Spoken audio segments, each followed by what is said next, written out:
오늘 본문에서는 아주 큰 호령 소리가 들립니다.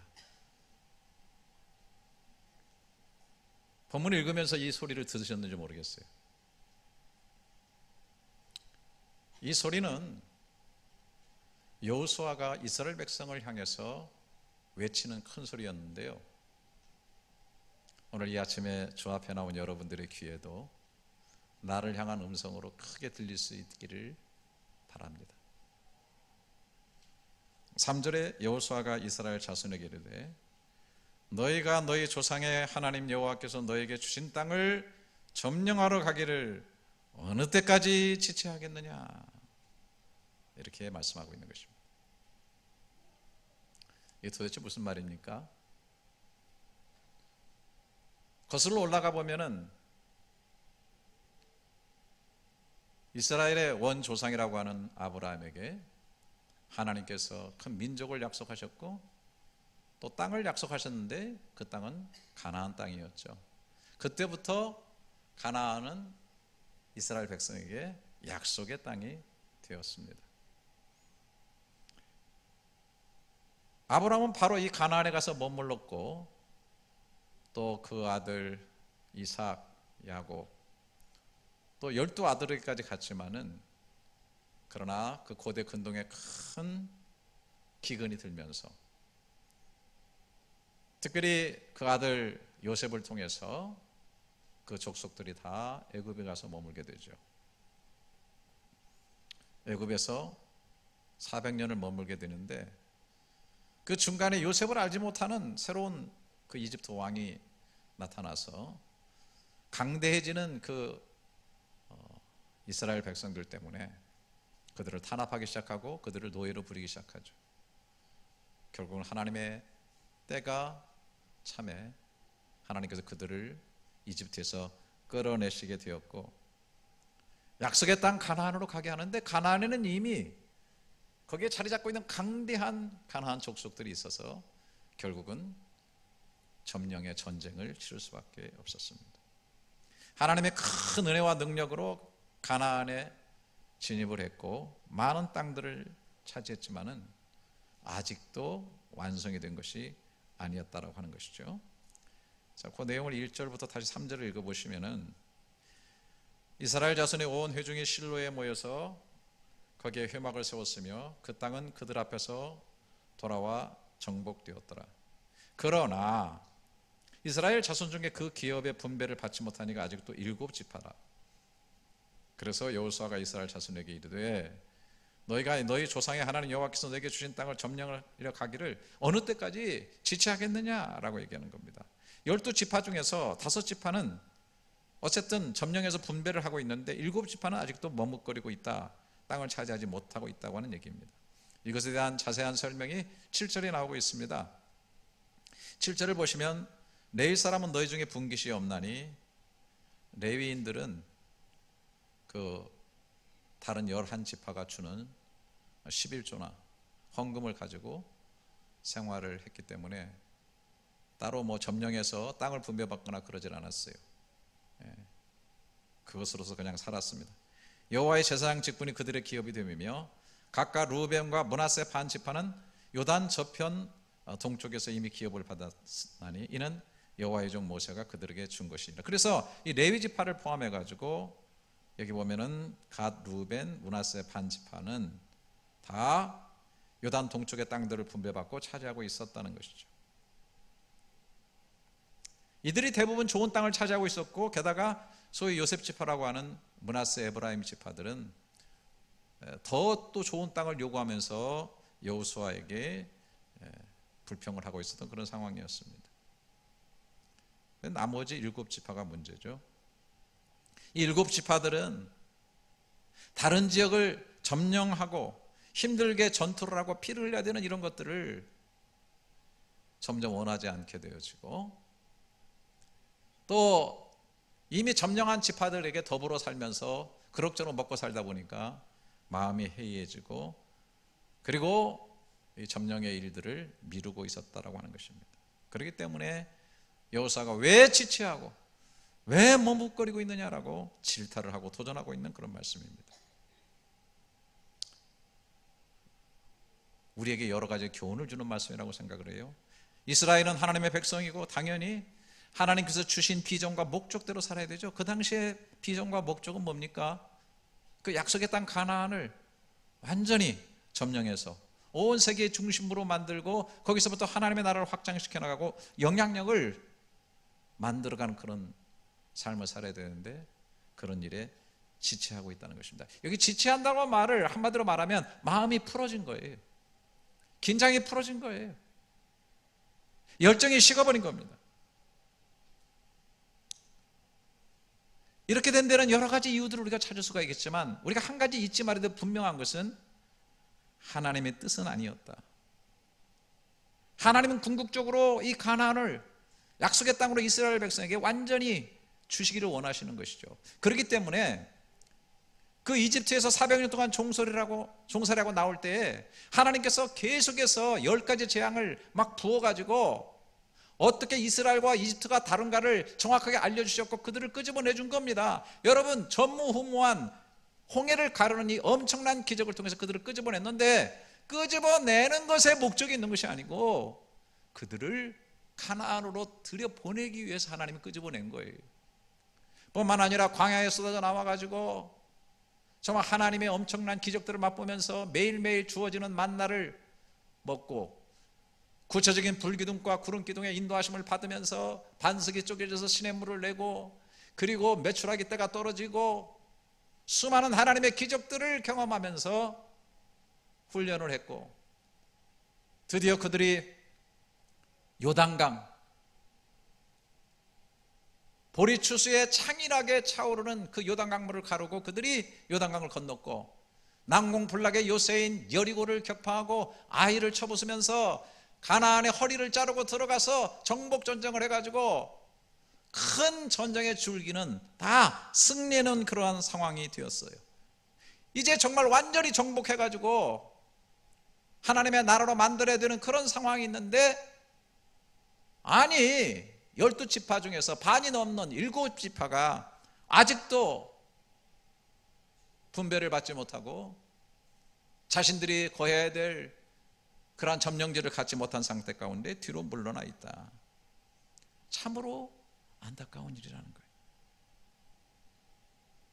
여기에 오늘 우리들의 모습이 투영되어 있다는 사실을 여러분 아십니까? 우리들의 모습이 보인다는 것을 여러분 아십니까? 우리가 가깝게는 비전의 2020년을 시작해가지고 벌써 2월이라고 하는 시간이 지나가고 있어요. 처음에는 비전도 있고 꿈도 있고 여러 가지 계획들을 가지고 있었을 거예요. 그런데 시간이 벌써 지나면서 머뭇거리고 지체하고 마음이 느슨해지고 마음이 풀어지지는 않았는지 우리 자신을 봐야 된다는 것이죠. 더 크게는 하나님께서 우리를 하나님의 사람으로 불러주셨고 끝없는 하나님의 그 놀라운 사랑을 주셔서 자녀 삼아 주셨을 때 우리가 받은 분명한 사명들이 있고 성취해야 될 우리 삶의 여러 가지 목적들이 있는데도 불구하고 그것을 성취하고 도전하며 살아가고 있느냐라고 하는 겁니다. 우리 열린연합교회를 생각해 봅니다. 하나님께서 말할 수 없는 은혜를 주셨어요. 이 회교권의 한인교회로서 가장 큰 교회로 세워주셨어요. 5년 전에는 꿈도 꿀 수 없었던 교회 연합을 주셔서 은혜로 오늘에 이르게 했어요. 그런데 그 자체에 안주하고 만족하면서 마음이 풀어지고 그렇게 만들어 주시면서 감당하라고 하신 교회의 사명을 힘차게 감당하고 있느냐라고 하는 것입니다. 돌아보면 언제나 하나님은 우리가 어떤 일을 하게 하려고 힘과 여건을 주셨는데 그리고 그 힘과 여건을 가지기 위해서 사람들은 부단히 노력하고 기도하며 열심히 신앙생활을 했는데 막상 그것이 주어짐에도 불구하고 그 할 일을 제대로 하지 아니하고 오히려 지체하고 머뭇거리고 마음이 풀어진 상태로 가는 경우가 얼마나 많으냐고 하는 것입니다. 저도 이제 살다 보니까 신발을 쭉 사서 신게 됐는데 저는 최근에는 끈이 있는 신발을 주로 신고 오래 신고 있습니다. 신발을 신다 보면 결국은 그 신발이 늘어나게 되고 느슨해지게 되고 그리고 나중에는 발이 질질 끌리게 되는 것을 보게 됩니다. 그래서 항상 어느 때가 되면 신발 끈을 다시 조여매야 됩니다. 우리의 마음도 마찬가지입니다. 마음이 풀어지고 해이해지게 되면은 삶이 질질 끌리고 실수하고 넘어지고 삶이 후퇴할 때가 많다는 것입니다. 다윗이 그렇게 힘들고 고난당할 때에는 하나님 앞에 향기나는 믿음의 삶을 살았는데 막상 왕위에 올라서 나라가 평안해지니 마음이 풀어지고 결국에는 밧세바와 불륜의 관계를 맺고 충성스러운 우리아를 거짓으로 모략으로 해서 죽게 만드는 엄청난 비극적인 일을 행했던 것을 보게 됩니다. 더 중요한 것은 우리가 하나님의 말씀을 성취하고 하나님께서 우리에게 원하시는 그 뜻을 이루며 살아야 우리의 삶이 하루를 살아도 가치 있고 보람된데, 그렇게 살지 못하는 그것이 우리에게 허무함과 삶의 괴로움을 준다고 하는 것입니다. 어떻게 하면 우리가 이 풀어진 마음을 바로잡고 사명의 산지들을 점령해 나갈 것인가? 오늘 본문 속에서 우리는 깊이 교훈을 받고 묵상해야 된다고 생각을 합니다. 먼저 1절을 다시 보겠습니다. 이스라엘 자손의 온 회중이 실로에 모여서 거기서 회막을 세웠으며 그 땅은 그들 앞에서 돌아와 정복되었더라. 여기 회막은 성막을 말하는 거죠. 그때까지만 해도 성막은 길갈이라는 곳에 있었어요. 이 길갈은 처음에 이제 요단강을 건너가 가지고 여리고를 정복할 때 맨 처음에 진을 친 곳이 길갈입니다. 거기에서 광야를 지나오면서 할례에 받지 못했던 이스라엘 장년들이 할례를 받습니다. 성결을 하게 하고 그 약속을 붙잡으면서 싸움의 준비를 하고 여호수아는 새벽마다 일어나서 하나님 앞에 가나안 정복을 위해서 기도합니다. 바로 그 근거지가 길갈이었는데, 이제 더 디테일한 완전한 정복 전쟁을 하기 위해서 실로라는 곳을 옮기게 되죠. 실로는 완전히 가나안의 한 복판에 있는 것입니다. 한 중앙으로 성막을 옮기는 거죠. 먼저 성막을 옮겨놓고 시작합니다. 우리가 어떤 새로운 변화를 추구합니다. 뭔가 우리가 유래될 사명을 바라봅니다. 우리는 바라는 성취하는 것들이 있습니다. 그러려고 하면은 먼저 우리가 기도가 나가야 됩니다. 말씀의 묵상이 먼저 가야 됩니다. 우리는 무엇보다도 하나님과의 깊은 관계가 먼저 앞서 나가야 됩니다. 이런 것들이 선행하게 될 때 하나님께서 주시는 것들이 따라오게 되고 우리가 정말 이루고자 하는 일들을 아름답게 이루어갈 수가 있다라고 하는 것이죠. 여러분 아시잖아요. 요단강을 건너갈 때도 하나님께서 성막에 있는 법궤를 꺼내다가 제사장이 먼저 메고 요단강을 건너가라고 했어요. 법궤가 선행한 겁니다. 하나님의 임재의 상징인 이 법궤, 하나님의 말씀이 상징하는 이 법궤가 앞서간 거예요. 뿐만 아니라 여리고 정복할 때도 마찬가지죠. 그때는 행진하는 이스라엘 백성의 중간에 법궤가 있게 한 겁니다. 하루에 한 번씩 돌고 6일 동안 돌고 마지막 날 7째 날은 7번째 돌고 소리를 질렀죠. 그 가운데 한가운데 법궤가 있었습니다. 하나님의 임재가 있었습니다. 하나님의 말씀이 있었어요. 새로운 지경을 넓히기를 원하십니까? 새로운 일들을 시도하기를 원하십니까? 우리에게 주어진 사명을 다시 한번 바라보며 성취하는 길로 나가기를 원하십니까? 풀어진 마음을 조미고 머뭇거리고 지체되었던 일들을 다시 한번 이루고자 도전하십니까? 그렇다고 한다면 기도가 먼저 가게 하시고 하나님의 말씀을 먼저 묵상하시고 하나님께 깊은 교제가 중심으로 들어가게끔 만드시는 여러분들이 될 수 있기를 주님의 이름으로 축원합니다. 뿐만 아니라 여기 우리가 또 중요하게 배워야 될 교훈이 있습니다. 3절 4절을 보시면 여러분들이 한번 읽어주실까요? 시작.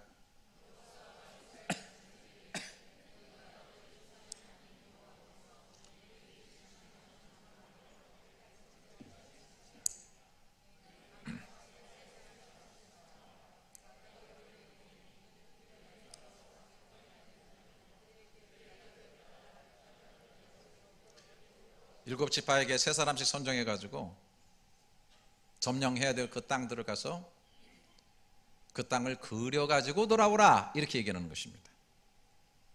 이 그려 가지고 돌아오라는 말이 계속 반복되고 있어요. 6절을 보십시오. 그 땅을 7부분으로 그려서 이곳 내게로 가져오라. 그러면 내가 여기서 너희를 위하여 우리 하나님 여호와 앞에서 제비 뽑으리라. 8절도 보면 그 사람들이 일어나 떠나니 여호수아가 그 땅을 그리러 가는 사람들에게 명령하여 이르되 가서 그 땅으로 두루 다니며 그것을 그려 가지고 내게로 돌아오라. 내가 여기 실로의 여호와 앞에서 너희를 위하여 제비를 뽑으리라. 9절에 그 사람들이 가서 그 땅으로 두루 다니며 성읍들을 따라서 7부분으로 책에 그려서 실로 진영에 돌아와 여호수아에게 나오니. 여러분, 하여튼 그림을 그려오라, 또 그려왔다, 이런 내용들이 계속해서 반복되고 있어요. 반복되는 것은 그만큼 중요하다는 것을 말합니다. 여러분, 정복할 목표, 성취할 일들, 바라는 꿈들을 그려보는 것은 너무나 중요하다고 하는 것입니다. 여기 그들이 점령해야 될 땅은 우리로 말하면 성취해야 될 비전을 말하는 것이죠. 분명하게 그려져야 됩니다. 그러면 좀 더 확실한 목표와 꿈이 생깁니다. 그리면서 의욕이 생깁니다. 열정이 생깁니다. 집중력이 생기는 것입니다. 원래 이것의 도 같은 사람이 바로 여호수아였잖아요. 모세의 요청을 따라서 10지파에서 대표를 뽑아가지고 12지파죠. 정탐꾼이 정탐을 하고 돌아오는 거예요. 근데 10지파의 대표들은 뭐 강대한 그 사람들을 바라보고 뭐 하다 보니까 주눅이 들어가지고 원망하고 불평하는 보고를 했지만은 여호수아, 특별히 갈렙 여호수아는 그 땅의 아름다움을 봤어요. 하나님의 약속을 봤어요. 열정이 불타올랐어요. 야, 이렇게 좋은 땅을 하나님께 주셨구나. 마음속에 그림이 그려졌어요. 물론 10지파의 그 얘기 때문에 그들이 결국 들어가지 못하고 40년 광야를 맴돌았지만 저는 그렇게 생각합니다. 여호수아의 가슴속에 그려진 이 땅의 지도는 결코 희미해지지 않았다. 광야를 걸으면서 생각하고 사막을 횡단하면서도 그 땅에 대한 그림이 찬란하게 여호수아에게 있었다라고 생각합니다. 그리고 결국은 때가 되니까 하나님의 인도하심을 통해서 가나안을 들어가서 가나안의 그 땅을 밟고 정복하게 된 놀라운 사실을 여호수아는 기억하면서 아직도 점령지를 갖지 못해서 지체하고 머뭇거리고 마음이 풀어져서 해이한 7지파 사람들에게 3사람씩 뽑아서 너희들이 가서 발로 밟아보라, 그림을 그려보라 라고 얘기하고 있는 것입니다. 여러분, 마음속에 그림이 없는 사람들, 마음속에 비전의 아름다운 지도가 없는 사람들, 잠언서에서는 이렇게 말합니다. 잠언서 29장 18절에 묵시가 없으면 백성이 방자에 행하거니와 율법을 지키는 자는 복이 있느니라. 묵시가 없으면 백성이 저는 이 말이 정말 맞다고 생각합니다. 묵시라고 하는 것은 조용한 가운데 보는 거 아닙니까? 조용한 가운데 내 마음속의 상상으로 비전과 꿈들을 찬란하게 바라보는 것인데, 이것이 없으면 사람은 해이해지기 쉽고 결국 뭐냐면 방자에 행한다는 것입니다. 규모가 없이 산다는 것입니다. 막 가는 인생으로 산다는 것입니다.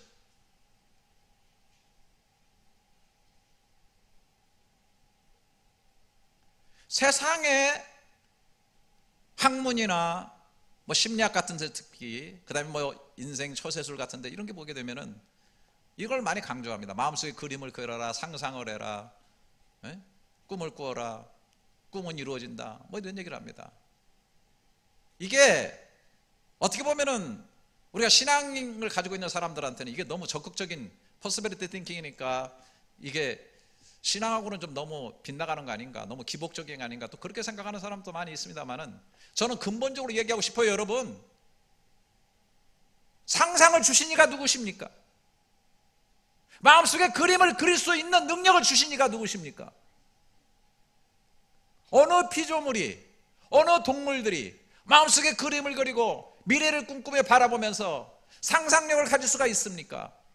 하나님께서 인간을 만드셨을 때 그냥 만드신 것이 아니라 우리가 우리 모양대로 사람을 만들자 하고 계획하셨고 의논하셨고 상상하시고 그림을 그리시고 사람을 만드신 겁니다. 하나님의 형상을 닮은 우리 인간은 상상할 수 있습니다. 그림을 그릴 수 있습니다. 꿈을 꿀 수 있습니다. 비전을 가질 수가 있어요. 그래서 성경에 보게 되면 빌립보서 2장 13절에 너희 안에 행하시는 이는 하나님이시니 자기의 기쁘신 뜻을 위하여 너희에게 소원을 두고 행하게 하시나니. 우리 안에 행하시는 하나님의 방식이 어떤 방식입니까? 하나님도 소원을 가지고 비전을 가지고 상상을 가지고 일들을 이루어 나가시는 것처럼 그런 소원을 우리에게 두셔서 우리도 소원을 갖고 그림을 그리고 상상을 하고 꿈을 꾸면서 나갈 수 있도록 하나님이 하시고 이걸 통해서 우리 안에 하나님이 행하신다고 하는 것입니다.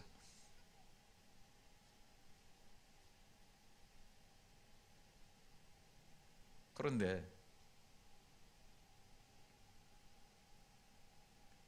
우리가 실제로 하나님의 사람이라고 하는, 특별히 믿음의 조상이라고 하는 아브라함 같은 경우도 한번 보세요.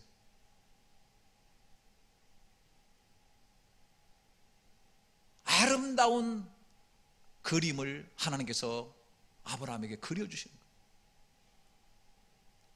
저는 그 창세기 15장을 매우 좋아하는데요, 15장 5절 6절에 보면 그를 이끌고 밖으로 나가 이르시되 하늘에 우러러 무뼈를 셀 수 있나 보라. 또한 그에게 이르시되 내 자손이 이와 같으리라. 아브라함이 여호와를 믿으니 여호와께서 이를 그의 의로 여기시고라고 얘기했어요. 이때는 약속한 후손이 전혀 잉태되지도 않는 그러한 암울한 상황이고 또 전쟁을 하고 돌아와가지고 두려움이 있는 그런 상황이었어요. 장막 안에 꽁꽁 숨어있는 아브라함을 밖으로 손잡고 끌고 나오셔서 하늘의 뭇별들을 바라보시는데 그 하늘의 뭇별들 속에서 아브라함의 가슴 속에 영상을 심어주는 겁니다. 그 별들이 너의 자손이 될 것이다. 너의 자손이 하늘의 별처럼 많아질 것이라고 그림을 그려주시는 것입니다. 재미있는 것은 그렇게 마음속에 그림을 그리는 것을 아브라함이 그를 믿었으니 이것을 의로 여기셨다라고 성경은 얘기하고 있는 것입니다. 여러분, 아브라함의 생애 속에서 아브라함이 힘들었을 때가 어느 때입니까? 고향을 떠나가지고 가나안 가는 길에서 하나의 피부치, 마음을 의지하고 심정을 나눌 수 있던 것이 조카 롯이었습니다. 그런데 하나님께서 축복하시다 보니까 양들이 많아져가지고 물 같은 것, 풀 같은 것 때문에 그 목자들이 서로 싸우게 되니까 결국엔 롯과 아브라함이 갈라설 수밖에 없는. 근데 여러분 한번 보세요. 창세기 13장 14절에 롯이 아브라함을 떠난 후에, 여러분 쓸쓸하잖아요. 마음이 힘들잖아요. 단 둘이 나와가지고 이렇게 살았는데 롯이 아브라함을 떠난 후에 여호와께서 아브라함에게 이르시되 너는 눈을 들어 너 있는 곳에서 북쪽과 남쪽 그리고 동쪽과 서쪽을 바라보라. 보이는 땅을 내가 너와 내 자손에게 주리니 영원히 이르리라. 내가 내 자손이 땅에 티끌 같게 하리니 사람의 땅에 티끌을 능히 셀 수 있을진데 내 자손도 세리라. 너는 일어나 그 땅을 종과 행으로 두루 다녀보라. 내가 그것을 내게 주리라. 여러분, 마음이 비고 너무나 허전할 때 하나님은 동서남북을 보게 하시는 겁니다. 그리고 마음속에 그 그림을 집어넣게 하십니다. 심지어 땅에 있는 티끌을 바라보면서 너희 자손이 이와 같이 많을 것이다. 티끌을 바라볼 때 자기 자손을 마음속에 그릴 수 있는 그러한 비전을 그에게 주신 겁니다.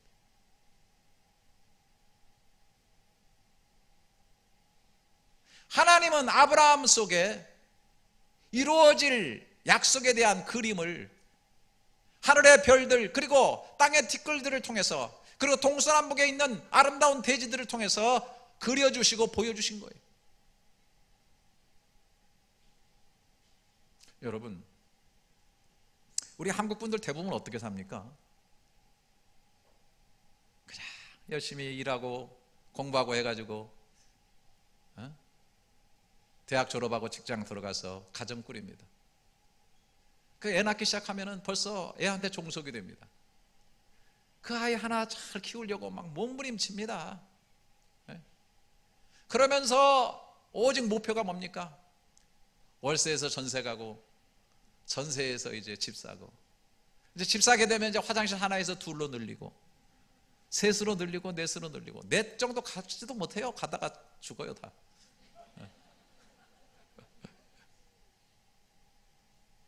저는 몽깨라에서 교회가 은혜를 베풀어 주셔가지고 화장실 넷 딸린 집에서 평생 한번 살아봤기 때문에 원이 없습니다.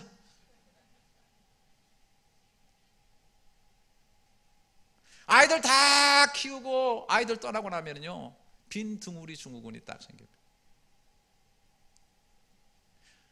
이제 사업에 은퇴하고 직장에서 은퇴하고 떠납니다. 주변에 없어요. 마치 롯이 아브라함을 떠난 것처럼. 그러면 급속하게 쇠퇴합니다. 죄송합니다. 죽음의 날만으로는 그것을 어떻게 하면 그때까지 그냥 조금 건강을 유지하면서 편안하게 사느냐, 거기에 목매이고, 건강식품은 쫓아다니고 어떻게 그냥 조금 살아가는 그거 가지고 그냥 사는 정도로, 이렇게 지금 노년의 삶이 길어지는 가운데 사람들이 그렇게 살아가고 있습니다.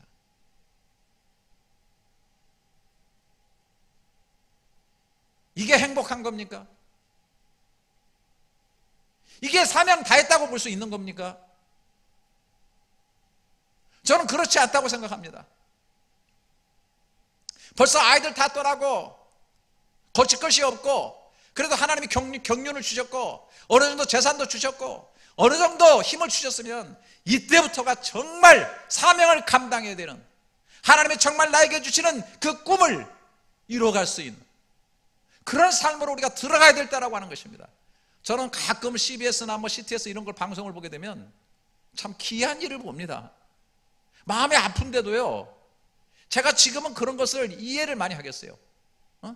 허리가 확 꼬부라지는 할머니, 할아버지들이요, 정부에서 주는 그 복지 혜택 좀 가지고 그냥 한 끼 한 끼 먹으며 사는데 니어카 끌고서 폐지 주스로 다니는 거예요. 그래가지고 그걸 가지고 선교 헌금을 하는 거예요. 방송 선교헌금을 하고 밖에 나가 있는 선교사들 위해서 후원금을 그분들이 보내고 있는 거예요. 그런 걸 바라보면서, 야, 너무 어리석다, 저게 사는 삶이냐, 참 안타깝다, 이런 생각이 처음엔 들었는데, 아, 저게 사는 거구나. 마지막 내 생명이 더 허리가 꼬부라지고 이 생의 모든 희망의 줄이 끊어질 때, 그래도 내가 하나님 앞에 설 때까지 마지막 나의 할 일을 다하고 가장 보람된 것이 무엇인지를 위해서 내 삶의 최선을 다할 수 있는 그 사람은 지고하고 아름답고 귀하구나 라고 하는 생각을 하게 되는 겁니다.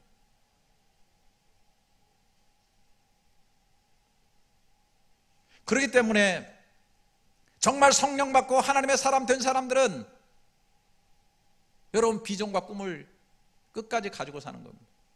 제가 좋아하는 말씀, 사도행전 2장 7절에 하나님이 말씀하시기를, 말세에 내가 내 영을 모든 육체에게 부어주리니 너희의 자녀들은 예언할 것이요 너희 젊은이들은 환상을 보고 너희 늙은이들은 꿈을 꾸리라. 할렐루야. 아이들이 미래가 있어야 됩니다. 미래를 바라봅니다. 젊은이들이 환상을 봅니다. 그려야 됩니다. 환상이 그 머릿속에 들어오지 않는 젊은이들은 방자에 행하는 자들입니다. 세월을 낭비하는 자들입니다. 늙은이도 꿈을 꿉니다. 꿈을 꿔야 됩니다. 내일 나를 목숨을 불러도 오늘 찬란한 꿈을 꾸면서 오늘 쓰임받는 삶을 살아야 될 줄로 믿습니다. 그래야 됩니다. 세상에서는 은퇴가 있지만 하나님의 나라에서는 은퇴 없어요. 저는 정말 여러분들에게 말씀드립니다. 저는 나이 먹은 것이 좋고 전 미래가 기대가 됩니다. 저는 내일 부르시는 순간까지 경륜을 주셨고 세월을 주셨고 지혜를 주셨고 말씀의 깨달음을 주셨고, 그래도 사람들을 붙이실 것이기 때문에 이 목숨 끊어지는 그 순간까지 저는 주의 일을 할 거예요. 왜? 하나님 앞에 설 때까지 그것이 나의 가장 큰 보람이기 때문에. 언제까지 지체하겠느냐? 언제까지 머무르겠느냐? 언제까지 마음이 풀어져서 살겠느냐?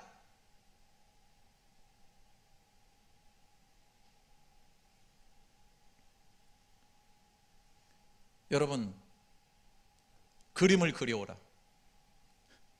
여러분, 머릿속에 꿈꾸고 환상을 보고 그림 그리는 건 돈 들지 않습니다. 근데 많은 사람들이 못해요. 젊은이도 못해요. 왜? 지레 이건 안 돼, 저건 안 돼, 환경은 안 돼, 난 안 돼. 왜 안 되는 것을 생각하십니까? 그림 그리는 게 안 됩니까? 꿈을 꾸면 안 됩니까? 꿈을 꾸면 되는 겁니다. 그림을 그리면 되는 겁니다. 여러분, 재밌는 말씀, 로마서 4장 17절부터 18절 같이 한번 읽어보시기 바랍니다. 시작.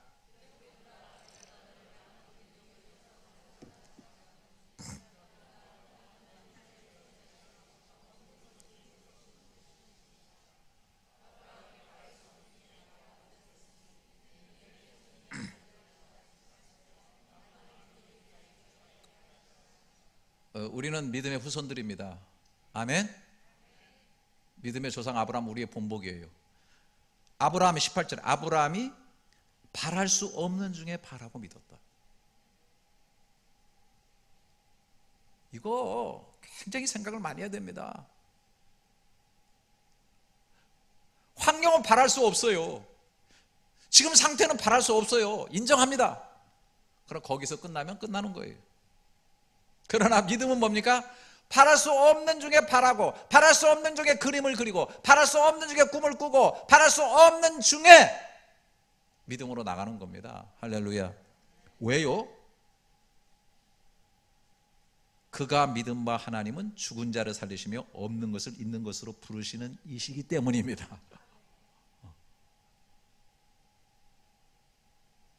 믿음의 고리를 걸어야죠, 하나님께. 예수님도 이런 방식이셨어요. 요한복음 11장 9절부터 39절부터 41절. 예수께서 이르시되 돌을 옮겨놓으라 하시니 그 죽은 자인 노이 마르다가 이르되 주여 죽은 지가 사흘이 되었으므로 벌써 냄새가 나나이다. 예수께서 이르시되 내 말이 네가 믿으면 하나님의 영광을 보리라 하지 아니하였느냐 하시니 돌을 옮겨놓으니 예수께서 눈을 들어 우러보시고 아버지여 내 말을 들으신 것을 감사하나이다.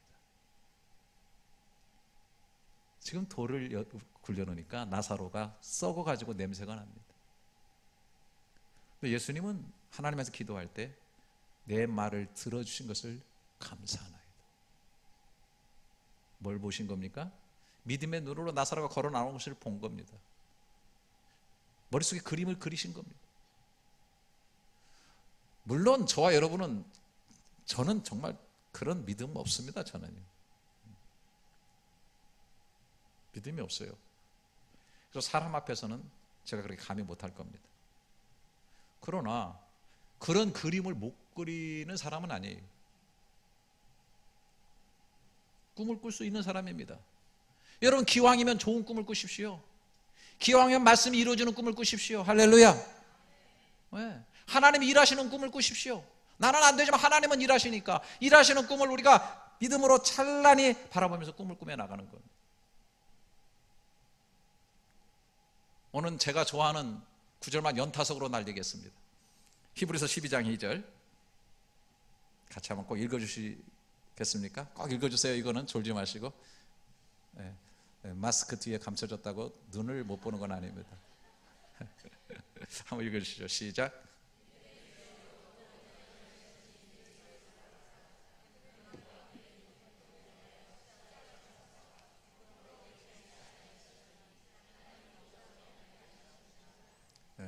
이게 제가 신앙생활하고 사는 그리고 목회하는 방식입니다. 이 방식이. 자, 보세요. 예수님께서 십자가에 달리실 때 말할 수 없는 고통을 받으셨죠. 게다가 부끄러움까지 있었어요. 죄송합니다. 굉장히 쪽팔리죠? 아니, 빨가벗겨져 가지고 매달렸어요. 근데 더더욱 하나님이라며, 하나님의 아들이시라며 그러니까 사람들이 침을 득득 뱉으면서, 야, 너 남 구원하는데 너 자신은 못 구원하냐? 네가 하나님의 아들 한번 내려와 보지. 한번 너 좀 능력 좀 너 여태까지 능력 많이 행했잖아. 죽은 자도 살리는 네가 네 자신을 못 살리냐? 얼마나 고통스러웠겠습니까? 여러분 아시죠? 못 내려오신 것이나 안 내려오신 거는 아시죠? 네? 왜 안 내려오셨어요? 여러분 한번 꼭 따라서 해주시기 바랍니다. 꼭 큰 소리로. 그는 그 앞에 있는 기쁨을 위하여. 저는 이거를 너무너무 좋아합니다. 십자가를 달리고 있는 이 순간에 물론 수치스럽고 그 고난을 이겨낸 이를 뿌듯 빨고 이빨이 막 한 서너 개 나가고 막, 하지만 그는 그 앞에 있는, 그것도 뭐라고 말했어요? 기쁨을 위하여라고 말했습니다.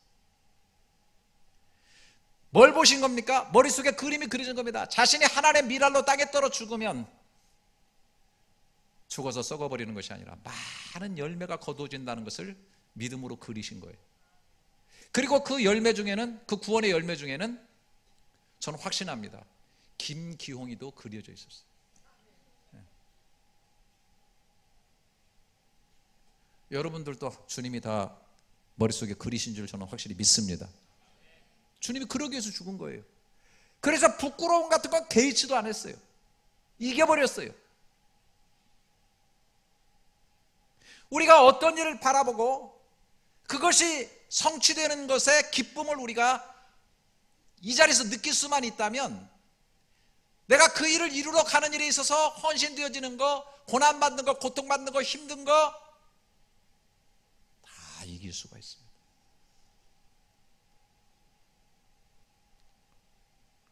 여러분 뭐 다이어트 좀 하시는 분들은 다 하시잖아요. 진짜 다이어트 성공하신 분들 보면, 와, 비포와 애프터가 확실히 달라. 이번에도 어떤 분 보니까 항아리더라고. 항아리, 남자분이 뒷모습을 찍었는데 뱃살이 늘어져가 항아리인데 완전히 그냥 이게 왕자 새겨지는 허리로 쫙 들어갔더라고요, 진짜로. 그래서 사람들이 하면 이거를 생각하면은 어떻게 해요? 꼬르륵 소리 나면 또 참을 수가 있고, 뭐 이런 거 있잖아요. 예수님은 그 앞에 있는 기쁨을 위하여 고통과 부끄러움을 넘어서고 개의치 않는 상태로 가셨다라고 하는 사실이에요. 여호수아가 이걸 알기 때문에 7 지파에게 머뭇거리지 말고 당장 달려가서 그림을 그려라. 그림을 그리는 동안 열정이 회복되고 비전이 생기고 하나님의 약속을 다시 한번 생각하게 되고 정신이 집중되고 의욕을 갖고 가나안 정복의 보람을 회복할 수 있는 거예요. 우리 교우 중에 어떤 분이 사업을 하고 계신데 거기에는 우리 교우들도 많이 인볼브 돼서 일을 하고 있어요. 제가 물어봤어요. 엊그제. 굉장히 어렵죠 요즘 코로나 바이러스 때문에. 그랬더니 목사님, 행사도 캔슬되고요, 오는 팀들도 캔슬되고요, 다 캔슬되고 있고요. 그러면서 하는 말이, 근데 참 감사해요. 너무너무 일이 바빠가지고 휘돌아치는 거 정신이 없었고, 우리 같이 일하는 사람들의 팀워크도 제대로 맞추지 못하고 동분서주했는데 이런 기회에 선발을 좀 맞추고 비전을 다시 하고 정비도 좀 하고, 그런 기회를 하나님 주셔서 얼마나 감사한지. 그래서 내가 그랬어요. 야, 네가 진짜 우리 교회 교인이다.